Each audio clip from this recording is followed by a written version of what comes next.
Introduction. Social epidemics. Instances where products, ideas, and behaviors diffuse through a population. They start with a small set of individuals or organizations and spread, often from person to person, almost like a virus. Why? One reason some products and ideas become popular is that they are just plain better. Another reason products catch on is attractive pricing. Advertising also plays a role. Social transmission, social influence, and word of mouth. People love to share stories, news, and information with those around them.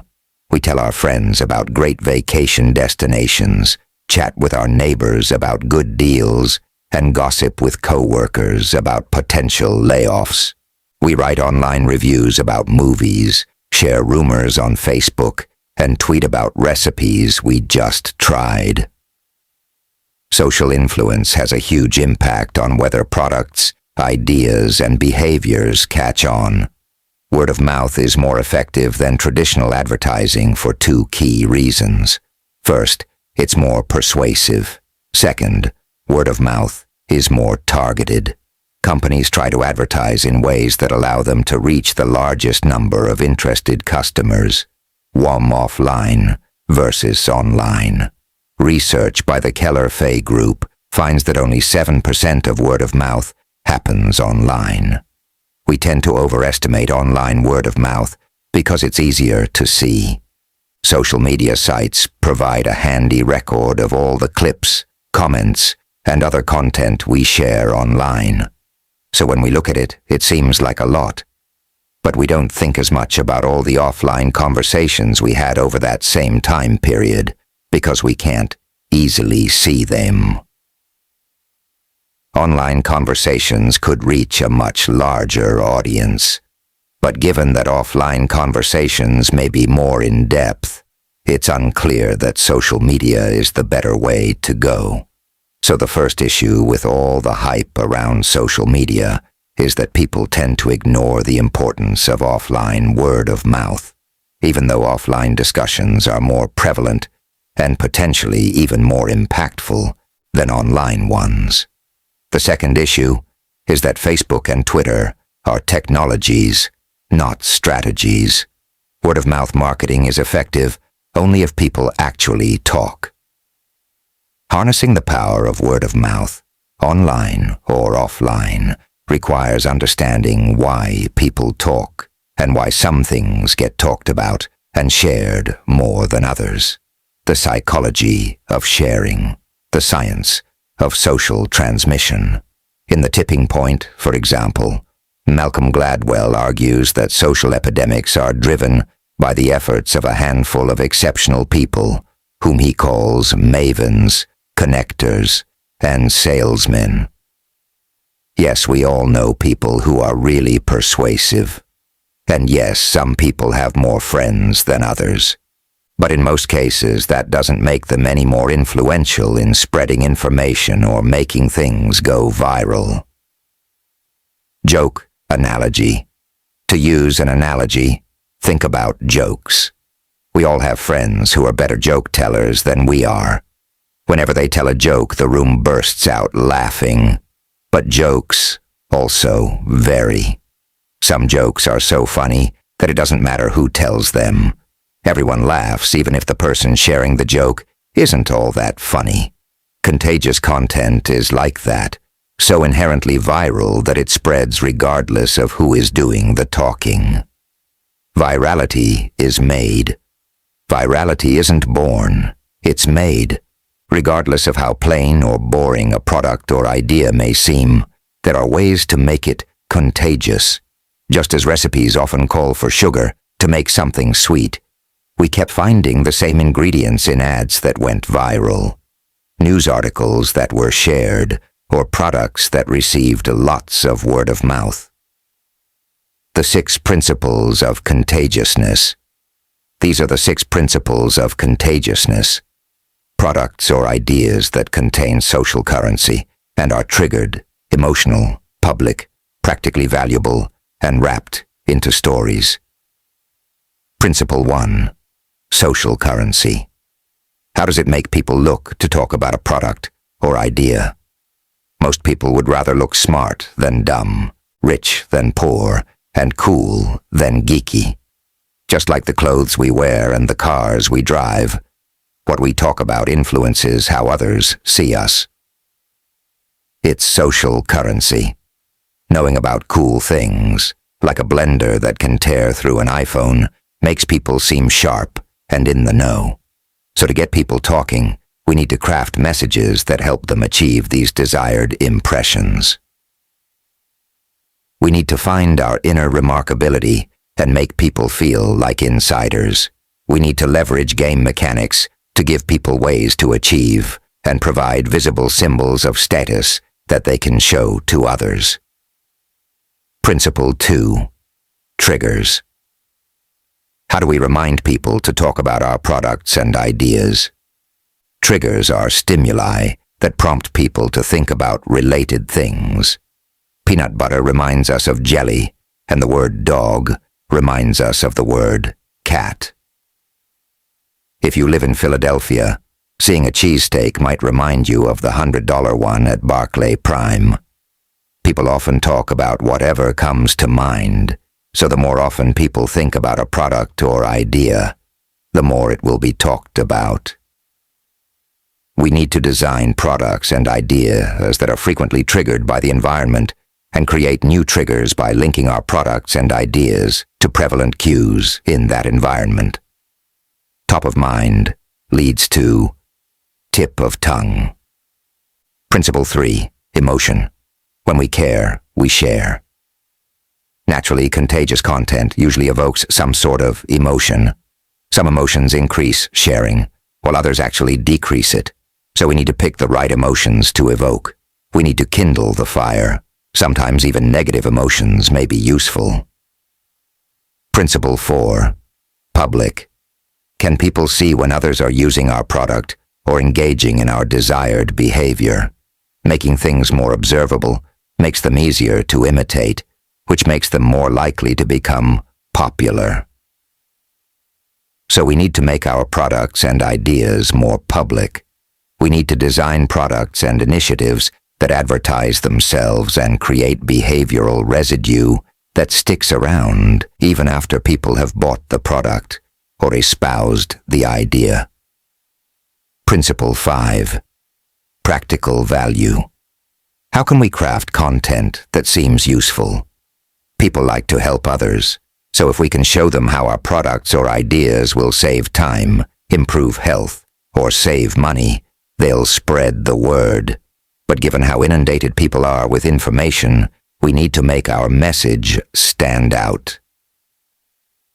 We need to understand what makes something seem like a particularly good deal. We need to highlight the incredible value of what we offer, monetarily and otherwise. And we need to package our knowledge and expertise so that people can easily pass it on. Principle 6. Stories. What broader narrative can we wrap our idea in? People don't just share information, they tell stories. We need to build our own Trojan horses, embedding our products and ideas in stories that people want to tell. But we need to do more than just tell a great story. We need to make virality valuable.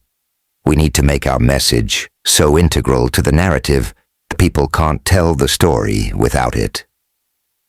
Steps.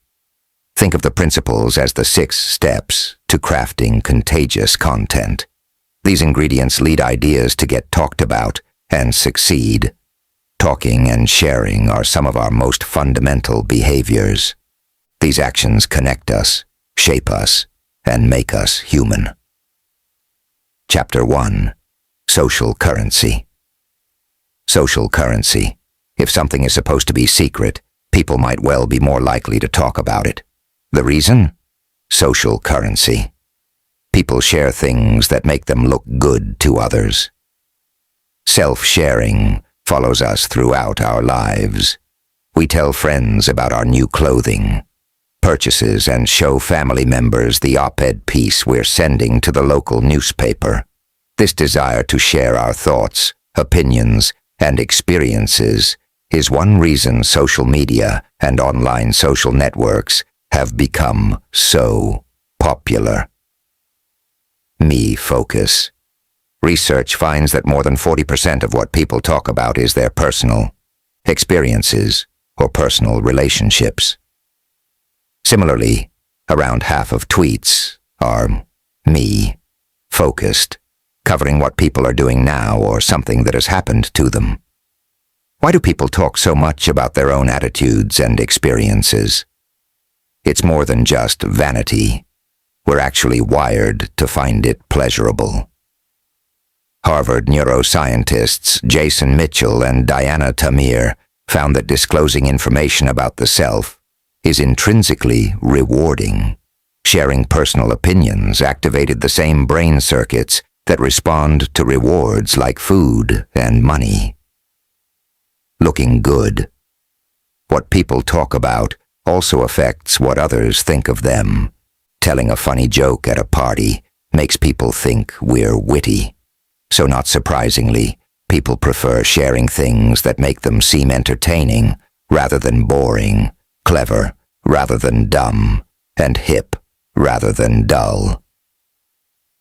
Word of mouth, then, is a prime tool for making a good impression, as potent as that new car or Prada handbag. Think of it as a kind of currency, social currency.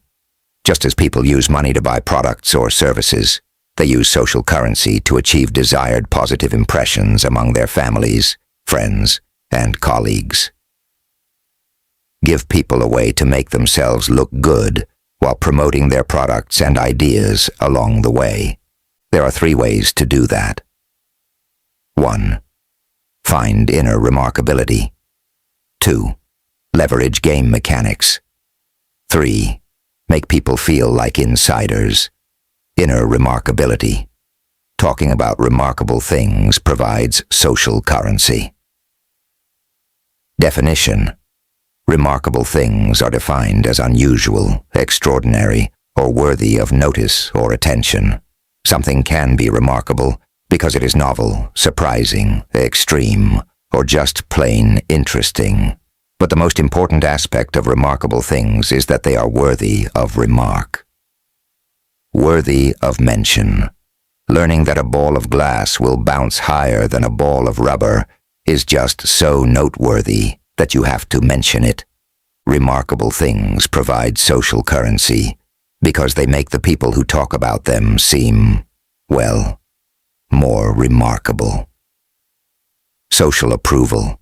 Some people like to be the life of the party, but no one wants to be the death of it. We all want to be liked. The desire for social approval is a fundamental human motivation. Interesting, surprising, or novel. The key to finding inner remarkability is to think about what makes something interesting, surprising, or novel. Break pattern. One way to generate surprise is by breaking a pattern people have come to expect. Universal. The best thing about remarkability, though, is that it can be applied to anything. You might think that a product, service, or idea would have to be inherently remarkable. That remarkability isn't something you can impose from the outside. Blend tech. But it's possible to find the inner remarkability in any product or idea by thinking about what makes that thing stand out. Remember Blend Tech, the blender company we talked about in the introduction. By finding the product's inner remarkability, the company was able to get millions of people to talk about a boring old blender. X. Black toilet paper in the bathroom. Leverage game mechanisms. Game mechanics are the elements of a game, application, or program, including rules and feedback loops that make them fun and compelling. You get points for doing well at solitaire. There are levels of Sudoku puzzles, and golf tournaments have leaderboards. These elements tell players where they stand in the game and how well they are doing. Good game mechanics keep people engaged, motivated, and always wanting more. One way game mechanics motivate is internally. We all enjoy achieving things. Discrete markers motivate us to work harder, especially when we get close to achieving them. Game mechanics help generate social currency because doing well makes us look good. Game mechanics also motivate us on an interpersonal level by encouraging social comparison. Compares. People don't just care about how they are doing, they care about their performance in relation to others. Hierarchy. Just like many other animals, people care about hierarchy. Apes engage in status displays, and dogs try to figure out who is the alpha. Humans are no different. We like feeling that we're high status, top dog, or leader of the pack. But status is inherently relational. Being leader of the pack requires a pack. Doing better than others. Game mechanics boosts word of mouth. People are talking because they want to show off their achievements, but along the way they talk about the brands, Delta or Twitter. Metrics. Leveraging game mechanics requires quantifying performance. Some domains like golf handicaps and SAT scores have built-in metrics. People can easily see how they are doing and compare themselves with others without needing any help. But if a product or idea doesn't automatically do that, it needs to be gamified.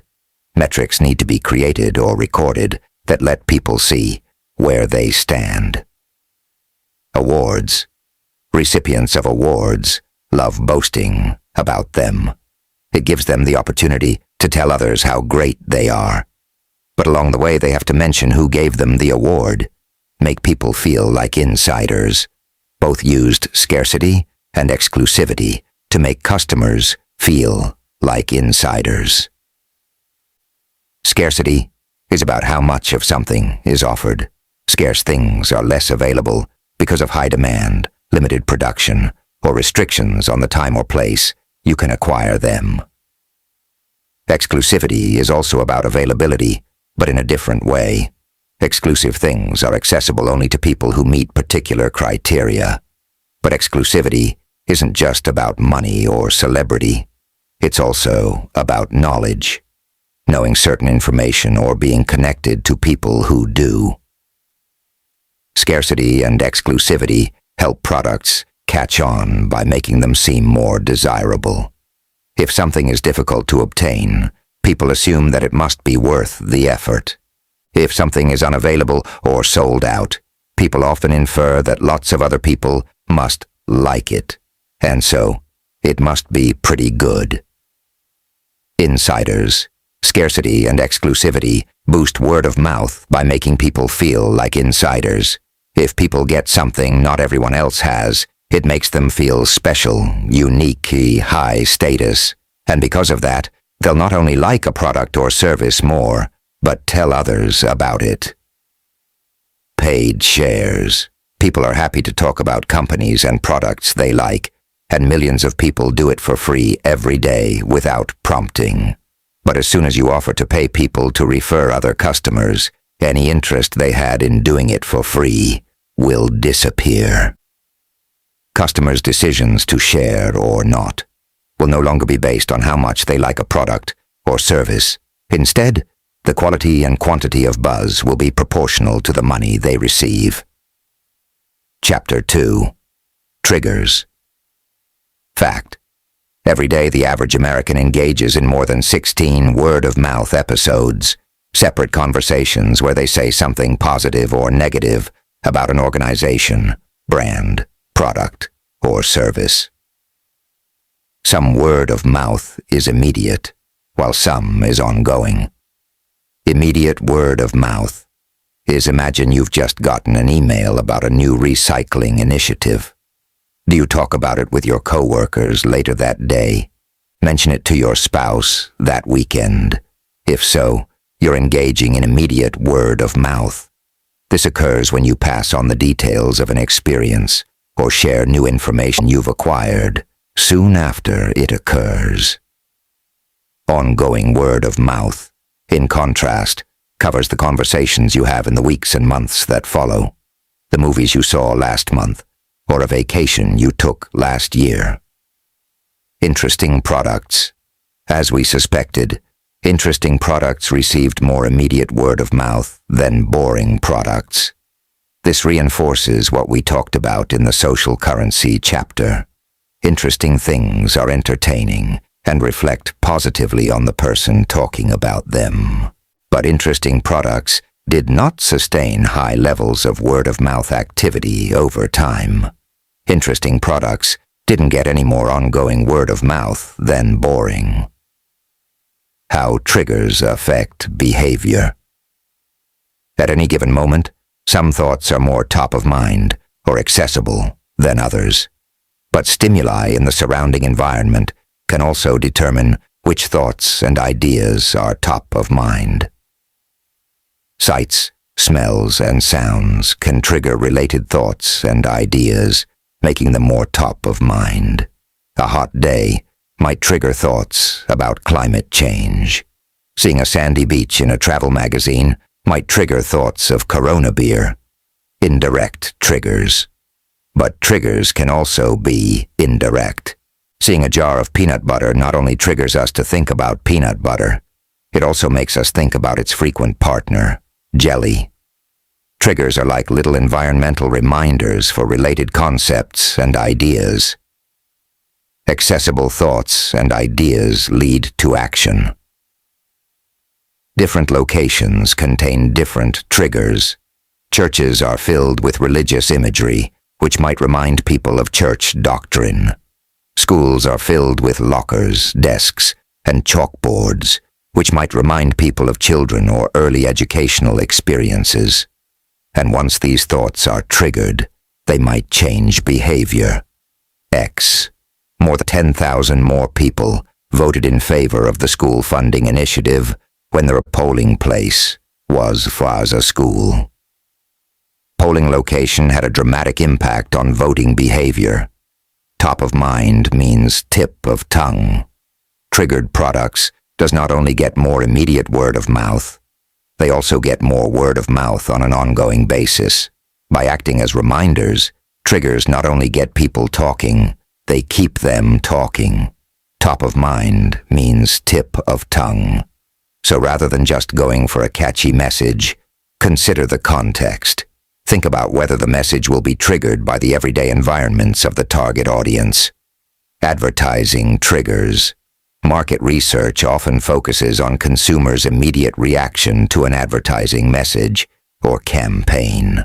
That might be valuable in situations where the consumer is immediately offered a chance to buy the product. But in most cases, people hear an ad one day and then go to the store days or weeks later. If they're not triggered to think about it, how will they remember that ad when they're at the store? Habitats. Biologists often talk about plants and animals as having habitats, natural environments that contain all necessary elements for sustaining an organism's life. Ducks need water and grasses to eat. Deer thrive in areas that contain open spaces for grazing. Products and ideas also have habitats or sets of triggers that cause people to think about them. Take hot dogs, barbecues, summertime, baseball games, and even wiener dogs, dachshunds, are just a few of the triggers that make up the habitat for hot dogs. Natural triggers. Most products or ideas have a number of natural triggers. Mars bars and Mars the planet are already naturally connected, but it's also possible to grow an idea's habitat by creating new links to stimuli in the environment. What is an effective trigger? Triggers can help products and ideas catch on, but some stimuli are better triggers than others. Frequency of stimulus. One key factor is how frequently the stimulus occurs. Frequency, however, must also be balanced with the strength of the link. The more things a given cue is associated with, the weaker any given association. The color red, for example, is associated with many things. roses, love, Coca-Cola, and fast cars, to name just a few. As a result of being ubiquitous, it's not a particularly strong trigger for any of these ideas. Linking a product or idea with a stimulus that is already associated with many things isn't as effective as forging a fresher, more original link. It is also important to pick triggers that happen near where the desired behavior is taking place. Triggers and cues lead people to talk, choose, and use. Social currency gets people talking, but triggers keep them talking. Top of mind means tip of tongue. Chapter 3. Emotion. How viral happens. Few people have time to seek out the best content in this ocean of information, so they start by checking out what others have shared. As a result, most shared lists have a powerful ability to shape public discourse. For something to go viral, lots of people have to pass along the same piece of content at around the same time. Two reasons people might share things are that they are interesting and that they are useful. The power of awe. According to psychologists Dache Keltner and Jonathan Haidt, awe is the sense of wonder and amazement that occurs when someone is inspired by great knowledge, beauty, sublimity, or might. It's the experience of confronting something greater than yourself. Awe is a complex emotion and frequently involves a sense of surprise, unexpectedness, or mystery. Experiment. Awe-boosted sharing. Does any emotion boost sharing? There are reasons to believe that experiencing any sort of emotion might encourage people to share. Talking to others often makes emotional experiences better. If we get promoted, telling others helps us celebrate. If we get fired, telling others helps us vent. Sharing emotions also helps us connect. Say I watch a really awe-inspiring video, like Susan Boyle's performance. If I share that video with a friend, he's likely to feel similarly inspired, and the fact that we both feel the same way helps deepen our social connection. It highlights our similarities and reminds us how much we have in common. Emotion sharing is thus a bit like social glue, maintaining and strengthening relationships.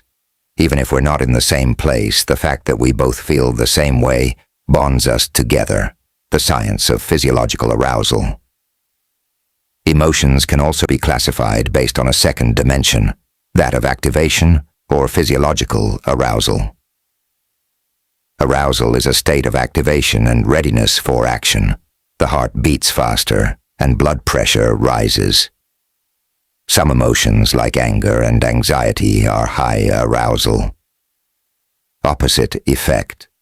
When inspired by awe, we can't help wanting to tell people what happened. Other emotions, however, have the opposite effect. They stifle action. Contentment deactivates. When people are content, they relax. Their heart rates slow, and their blood pressure decreases. They're happy, but they don't particularly feel like doing anything. Funny content is shared because amusement is a high arousal emotion. Information is not enough. Marketing messages tend to focus on information. But many times information is not enough. They need something more. And that is where emotion comes in.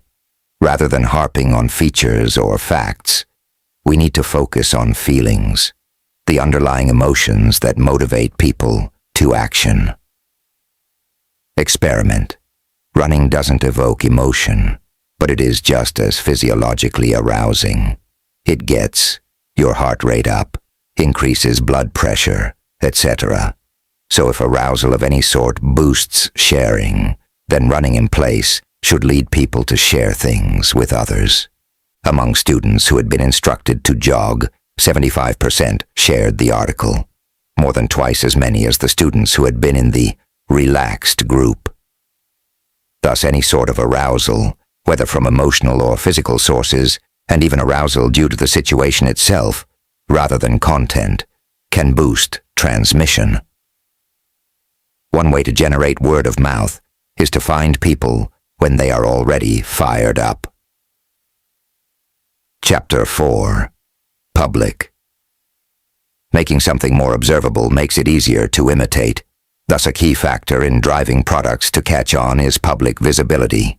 If something is built to show, it's built to grow. The psychology of imitation. Whether making trivial choices like what brand of coffee to buy or important decisions like paying their taxes, people tend to conform to what others are doing. People imitate in part because others' choices provide information. So to help resolve our uncertainty, we often look to what other people are doing and follow that. We assume that if other people are doing something, it must be a good idea. They probably know something we don't. Psychologists call this idea social proof. The power of observability. Behavior is public and thoughts are private. If most students were uncomfortable with the drinking culture, then why was it happening in the first place? Why were students drinking so much if they don't actually like it? Because behavior is public and thoughts are private. Observability has a huge impact on whether products and ideas catch on. Example.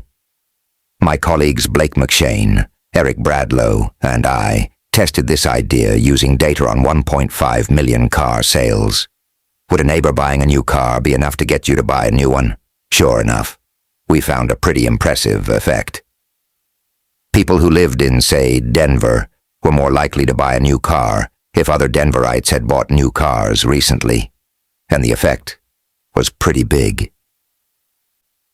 Approximately 1 out of every 8 cars sold was because of social influence. Even more impressive was the role of observability in these effects. Cities vary in how easy it is to see what other people are driving. People in Los Angeles tend to commute by car, so they are more likely to see what others are driving than New Yorkers, who commute by subway. In sunny places like Miami, you can more easily see what the person next to you is driving than in rainy cities like Seattle. By affecting observability, these conditions also determined the effect of social influence on auto purchases. People were more influenced by others' purchases in places like Los Angeles and Miami, where it is easier to see what others were driving. Social influence was stronger, but behavior was more observable. Public visibility boosts word of mouth. The easier something is to see, the more people talk about it. Behavioral residue is the physical traces or remnants that most actions or behaviors leave in their wake. When publicly visible, these remnants facilitate imitation and provide chances for people to talk about related products or ideas. Example. Clothing retailer Lululemon takes this idea one step further. Rather than make paper bags that are relatively durable, it makes shopping bags that are hard to throw away. Made of sturdy plastic like reusable grocery bags, these bags are clearly meant to be reused, so people use them to carry groceries or do other errands. But along the way, this behavioral residue helps provide social proof for the brand. Making the public private, even in cases where most people are doing the right thing. Talking about the minority who are doing the wrong thing can encourage people to give in to temptation. Rather than making the private public, preventing a behavior requires the opposite, making the public private, making others' behavior less observable. Chapter 5. Practical value. People like to pass along practical, useful information, news others can use. People don't just value practical information, they share it. Offering practical value helps make things contagious. Practical value fees. Social currency. If social currency is about information senders and how sharing makes them look, Practical value is mostly about the information receiver. It's about saving people time or money, or helping them have good experiences. Sure, sharing useful things benefits the sharer as well. Helping others feels good. It even reflects positively on the sharer, providing a bit of social currency. But at its core, sharing practical value is about helping others. The psychology of deal.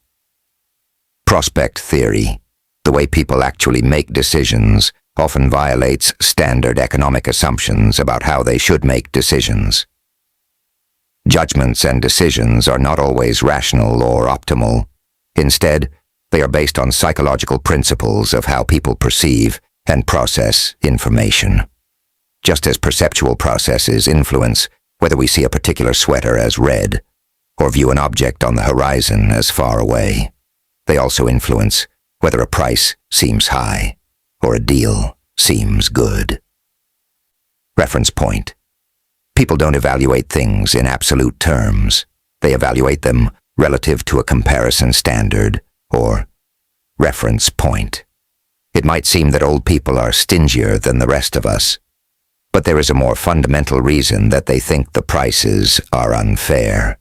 They have different reference points. Diminishing sensitivity. Imagine you are looking to buy a new clock radio. At the store where you expect to buy it, you find that the price is $35. A clerk informs you that the same item is available at another branch of the same store for only $25. The store is a 20-minute drive away, and the clerk assures you that they have what you want there. What would you do? Would you buy the clock radio at the first store or drive to the second store? If you're like most people, you're probably willing to go to the other store. After all, it's only a short drive away, and you save almost 30% on the radio. But consider a similar example. Imagine you are buying a new television. At the store where you expect to buy it, you find that price is $650. A clerk informs you that the same item is available at another branch of the same store for only $640. The store is a 20-minute drive away, and the clerk assures you that they have what you want there. What would you do in this situation? Would you be willing to drive 20 minutes to save $10 on the television? If you're like most people, this time around, you probably said no. Diminishing sensitivity reflects the idea that the same change has a smaller impact the farther it is from the reference point. Highlighting incredible value. Availability. As prospect theory illustrates, one key factor in highlighting incredible value is what people expect. Another factor that affects whether deals seem valuable is their availability. Somewhat counterintuitively, making promotions more restrictive can actually make them more effective. Scarcity. Just like making a product scarce, the fact that a deal won't be around forever makes people feel that it must be a really good one. Research finds that quantity purchase limits increase sales by more than 50%. For example, a maximum of 2 per customer. The mere fact that not everyone can get access to this promotion makes it seem more valuable. This increases practical value, which in turn boosts sharing. Narrow audience. While broadly relevant content could be shared more, content that is obviously relevant to a narrow audience may actually be more viral. Chapter 6. Stories. People think in narratives. People don't think in terms of information. They think in terms of narratives. But while people focus on the story itself, information comes along for the ride. Stories stick. Narratives are inherently more engrossing than basic facts. They have a beginning, middle, and end. If people get sucked in early, they'll stay for the conclusion. When you hear people tell a good story, you hang on every word. Stories carry things. A lesson or moral, information or a take-home message. Make sense of the world. Stories are an important source of cultural learning that help us make sense of the world. Why? Easy to remember. Stories provide a quick and easy way for people to acquire lots of knowledge in a vivid and engaging fashion. One good story about a mechanic who fixed the problem without charging is worth dozens of observations and years of trial and error. Stories save time and hassle and give people the information they need in a way that's easy to remember. Proof by analogy.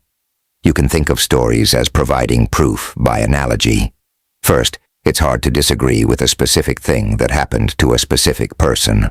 Second, we're so caught up in the drama of what happened to so-and-so that we don't have the cognitive resources to disagree. We're so engaged in following the narrative that we don't have the energy to question what is being said. So in the end, we're much more likely to be persuaded. Making virality valuable. Brand integrated to the story. Virality is most valuable when the brand or product benefiter is integral to the story, when it's woven so deeply into the narrative that people can't tell the story without mentioning it. Example, Panda says no. What makes these videos so great is not just that they're funny.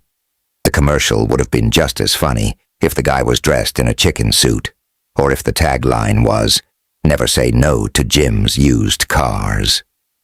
They're successful and great examples of valuable virality because the brand is an integral part of the stories. Mentioning the panda is a natural part of the conversation. In fact, you'd have to try pretty hard not to mention the panda and still have the story make sense, much less get people to understand why it's funny. So the best part of the story and the brand name are perfectly intertwined. That increases the chance not only that people telling the story will talk about Panda, the brand, but also that they will remember what product the commercial is for, days or even weeks later. Panda is part and parcel of the story. It's an essential part of the narrative. Critical details in the narrative sticks. In trying to craft contagious content, valuable virality is critical. That means making the idea or desired benefit a key part of the narrative. It's like the plot of a good detective story. Some details are critical to the narrative, and some are extraneous. Where were the different suspects at the time of the murder? Critical. What was the detective eating for dinner while he mulled over the details of the case? Not so important. Critical details stick around, while irrelevant ones drop out. Study rumors. What happened to rumors as they spread from person to person? Did the stories stay the same as they were transmitted, or did they change? And if they changed, were there predictable patterns in how rumors evolved? They found that the amount of information shared dropped dramatically each time the rumor was shared. Around 70% of the story details were lost in the first 5 to 6 transmissions. But the stories didn't just become shorter. They were also sharpened around the main point, or key details. Across dozens of transmission chains, there were common patterns. Certain details were consistently left out, and certain details were consistently retained. Connect the content back to you. Make sure the information you want people to remember and transmit is critical to the narrative. Sure, you can make your narrative funny, surprising, or entertaining. But if people don't connect the content back to you, it's not going to help you very much. Trojan horse. Build a social currency, laden, triggered, emotional, public, practically valuable Trojan horse. But don't forget to hide your message inside. Make sure your desired information is so embedded into the plot that people can't tell the story without it.